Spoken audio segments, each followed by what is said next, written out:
década de 50 é considerada uma das maiores da história do Corinthians. Na primeira metade dela, o time ganhou vários campeonatos.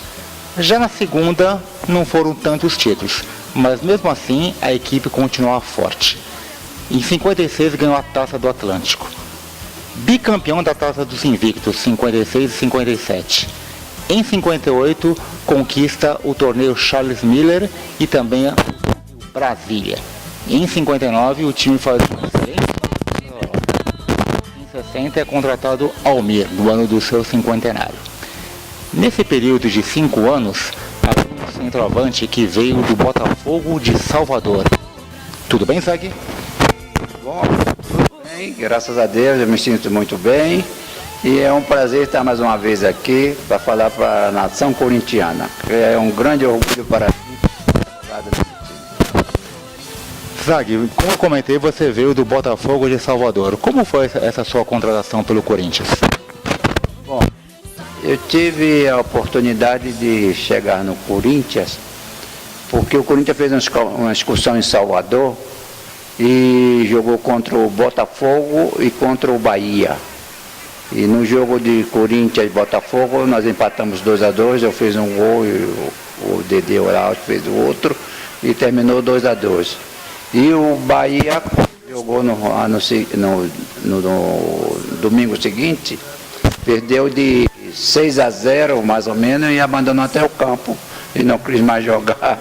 Então eu acho que nós fomos vice-campeões esse ano, eu acho que o Botafogo era melhor do que o Bahia, naturalmente. Aí você é contratado pelo Corinthians e já estreia com o pé direito, né?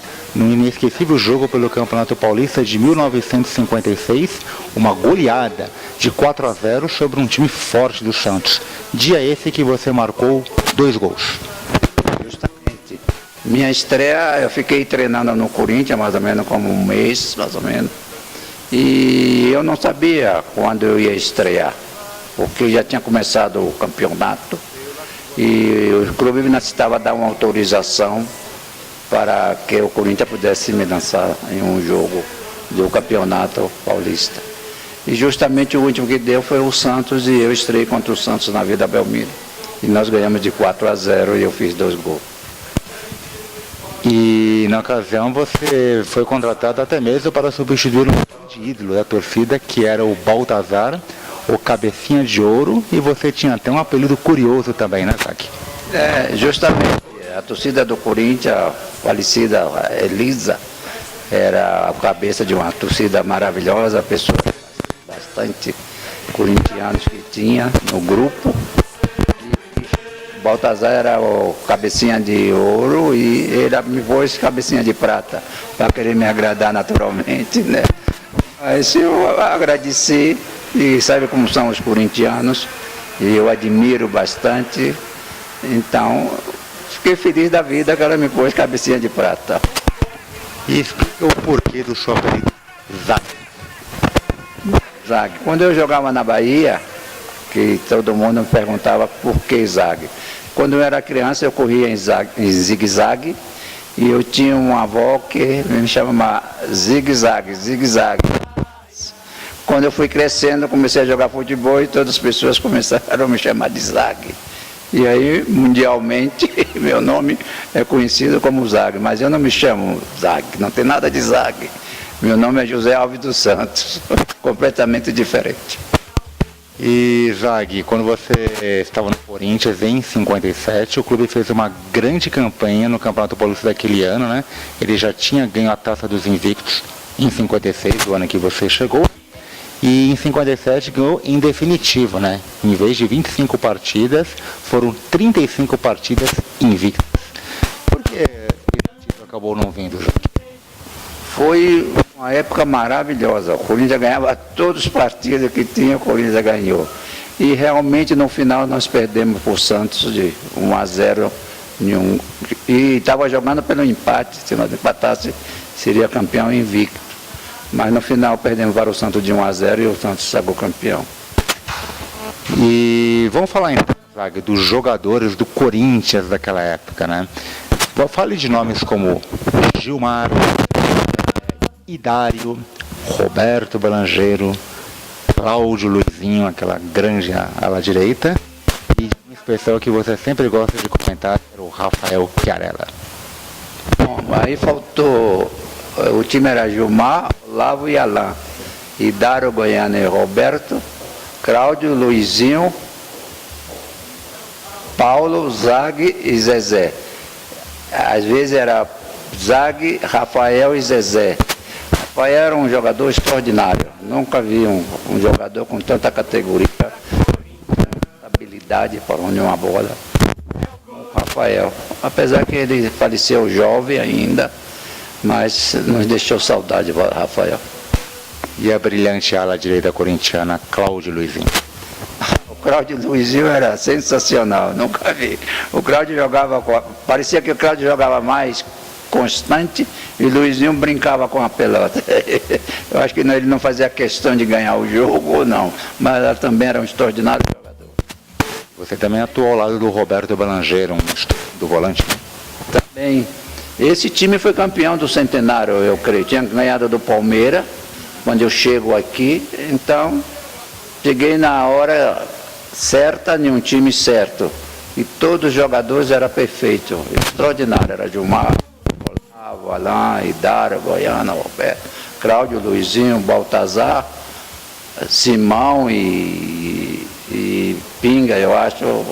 Era um timaço o Corinthians, não tenho dúvida. Tanto o Gilmar como o Cabeção eram os grandes goleiros. Só podia jogar um, e geralmente jogava o Gilmar. E além, claro, do Idário, né? O deus da raça, né? O Idário era um leão no campo, não queria perder nunca. E também grande jogador também. Olavo, outro excepcional defensor, né? Olavo, Alain, tinha Valmir também, que era tão jovem quanto eu quando cheguei no Corinthians. E Cláudio, Luizinho. Era um time perfeito o Corinthians, dava gosto de no Corinthians aquela época. E essa história que você costuma marcar gols espíritas? Bom, eu entrava na área e chutava de qualquer jeito. Então, algum comentarista falava que era gol espírita. Mas eu tinha certeza do que estava fazendo. Tanto é que eu fiz bastante gol no Corinthians. Eu devo ser o segundo ou terceiro goleador no campeonato. Exatamente, esses foram 127 gols em 241 partidas, uma média muito boa. E essa questão de ser goleador é até sentida no Campeonato Paulista, né? Tanto é que em 57, 58 e 59 você foi o artilheiro corintiano da competição. Mas só não foi o artilheiro do campeonato porque havia um jogador chamado Pelé, né? Que acabou assumindo a artilharia nesses 3 anos. E realmente eu estava disputando a artilharia do campeonato com o Pelé. No fundo eu fiquei contente porque eu fiquei com um grande jogador, não é problema nenhum. Você chegou até a ser cotado para jogar na Copa do Mundo de 58? Eu fui cotado para jogar na Copa do Mundo em 58. Mas não sei, era o Vavá, do Rio de Janeiro, e o Zaga aqui em São Paulo. Mas tinha o Mazola, que os promotores que tinham que vender o Mazola, então ele tinha que ir na seleção. Aí, não sei o que aconteceu, eu de uma hora para outra não fui para a seleção. E aquela excursão que o Corinthians fez à Europa em 59?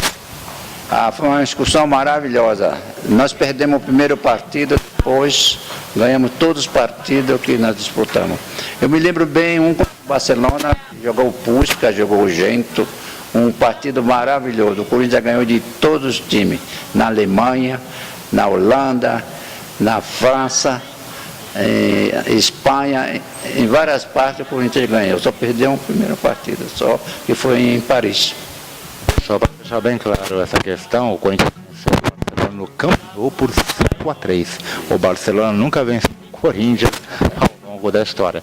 No Barcelona jogava Evaristo de Macedo, Kesbor, que é um ponto esquerdo húngaro. Acho que o Kubala também atuava no Barcelona.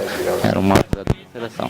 E a vitória na Alemanha foi justamente contra o Bayern de Munique, quando ainda não tinha o estádio olímpico de Munique, e foi uma vitória de 3-2, imagens até coloridas que é possível encontrar no YouTube.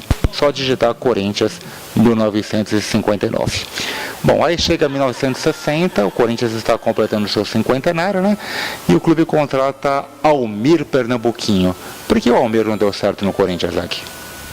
Bom, o Almir é um jogador extraordinário, mas muito tranquilo.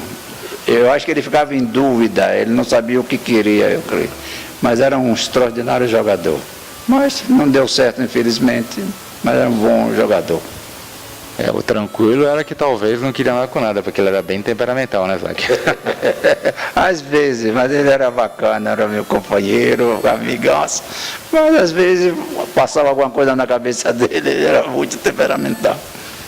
Aí em 61 você é vendido ou emprestado para o Santos, né? E logo em seguida faz uma brilhante carreira no futebol mexicano. Bom, eu fiquei surpreso, né? Quando o promotor chegou na minha casa, perguntou se eu queria ir jogar no México. Eu tinha acabado de assinar contrato com o Santos por 2 anos.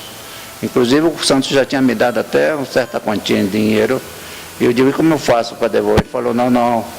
Eu creio que foi uma coisa programada para eu ir para o América do México, porque ele já tinha vindo me contratar e o Corinthians não me vendeu. Quando eu cheguei no Santos, então, teve certa política aí nesse setor, porque lá no México é dono do time, e o dono do time põe um presidente para acompanhar o time. E o senhor Guilherme Canhedo era o presidente. E no fundo, depois o senhor Guilherme Canhedo foi ser vice-presidente da FIFA, junto com o senhor João Avelar. Bom, aí você teve uma passagem rápida pelo Santos, né, sendo vendido ou emprestado, e depois é contratado para jogar no América do México, onde faz uma brilhante carreira nesse país, né? Porque eu chego no Clube América, lá já existia 3 brasileiros, 3 que jogou no Santos. E ele que me indicou ao senhor Guilherme Canhedo, que desse Branco Goiás falecido, que era o presidente, que o América fazia 36 anos que não era campeão. E se eles quisessem ser campeão, viessem buscar um centroavante aqui no Brasil, chamado Zague. E eu estava no Santos há 6 meses, tinha um contrato de 2 anos. E o Santos já tinha me adiantado até uma certa quantia de dinheiro. Eu digo, eu tenho que devolver. Depois chegou o produtor, me contratou e me levou para o México. Então, fui jogar no América, chegou lá no América, nós fomos campeão. Eu fui artilheiro do campeonato. E sou, graças a Deus, um ídolo do Clube América do México. Eles me admiram muito. E dou entrevista para o México até hoje. E estamos esperando que agora, provavelmente, eu devo ir para o México em dezembro, para que eu dê umas entrevistas lá para eles, que eles estão me aguardando. E além de você, claro, teve seu filho Zaguinho, que acho que até nasceu no próprio México, né? Que fez uma brilhante carreira também no futebol mexicano, chegando a jogar na seleção do país, inclusive disputando Copa do Mundo. Justamente, o Zaguinho veio aqui para o Brasil quando eu era criança ainda, e depois de jovem, já mais ou menos, aí ele estava jogando no Corinthians, o Salão foram campeão aí com o Caçapa, com vários jogadores, depois passou para o campo. E quando souberam que era filho do Zague lá, o América, veio aqui e contratou ele foi muito jovem. Eu me lembro como hoje que a gente ficava triste, eu e minha esposa chorando, porque ele ia para o México, mas no México falou que não se preocupasse que o América tomava conta dele, depois jogar no América. E chegou lá, tornou-se um grande jogador, artilheiro do campeonato. Eu sou o maior goleador do México, do América, e ele me passou. Eu aí falei para ele, eu digo, você me passou, mas você não vale, não conta, porque você é mexicano, eu sou estrangeiro, eu sou o número 1. E ele foi o maior goleador que teve no Clube América na minha época, jogou na seleção também, foi goleador na seleção também, e é um rapaz sensacional, bom caráter, e hoje em dia ele é comentarista de televisão também. Ele trabalha na SPN e temos lá uma escola de futebol e o irmão dele toma conta e graças a Deus ele está encaminhado lá no México. Muito obrigado, Zague, pela sua grande passagem pelo Coringão, e as portas do clube estão sempre abertas para você. Obrigado e vai Corinthians! Quando você precisar, estarei à disposição. Quanto mais se tratando de Corinthians. Vai, Corinthians!